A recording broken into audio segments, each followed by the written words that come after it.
ವಿಶೇಷವಾಗಿ ನಮ್ಮ ಚಿಕ್ಕೋಡಿ ಮತಕ್ಷೇತ್ರದಾಗ ಬಹಳಷ್ಟು ಕಡೆ ಬಹಳಷ್ಟು ಕಡೆ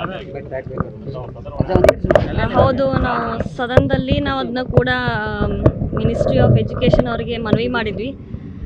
ಯಾಕಂದರೆ ಪ್ರತಿ ವರ್ಷ ಆಗುವಂಥ ಇದು ಸಾಕಷ್ಟು ಹಾನಿ ಒಳಗಾಗ್ತವೆ ನಮ್ಮ ಶಾಲೆಗಳು.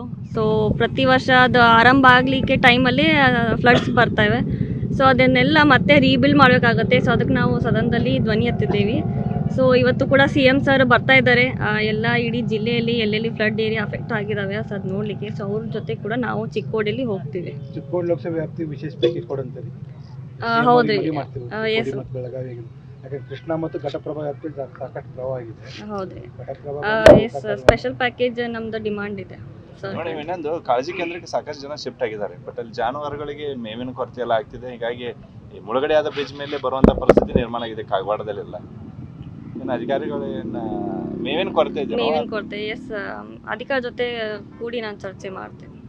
ಬೆಳಗಾವಿ ಜಿಲ್ಲೆ ಯುವಕರ ವಿಚಾರವಾಗಿ ಪಾರ್ಲಿಮೆಂಟ್ ಅಂತ ಒಂದು ಧ್ವನಿಯನ್ನು ಎತ್ತಿದ್ರಿ.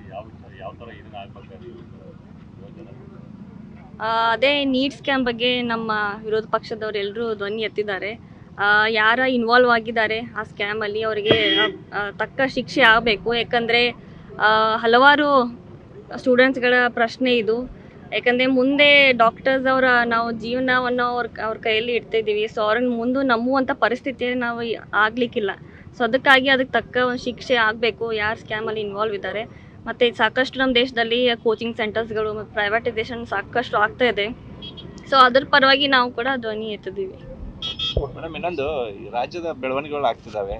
ಮುಖ್ಯಮಂತ್ರಿಗಳು ಬದಲಾವಣೆ ಆಗಬೇಕು, ಸತೀಶ್ ಜಾರಕಿಹೊಳಿ ಹೆಸರು ಇದೆ ಅಂತ. ನೀವು ಅವ್ರ ಮಗಳು? ಇಲ್ಲ ಸರ್, ಈಗೇನು ಬದಲಾವಣೆ ಪ್ರಶ್ನೆ ಇಲ್ಲ ರೀ ಸದ್ಯಕ್ಕೆ.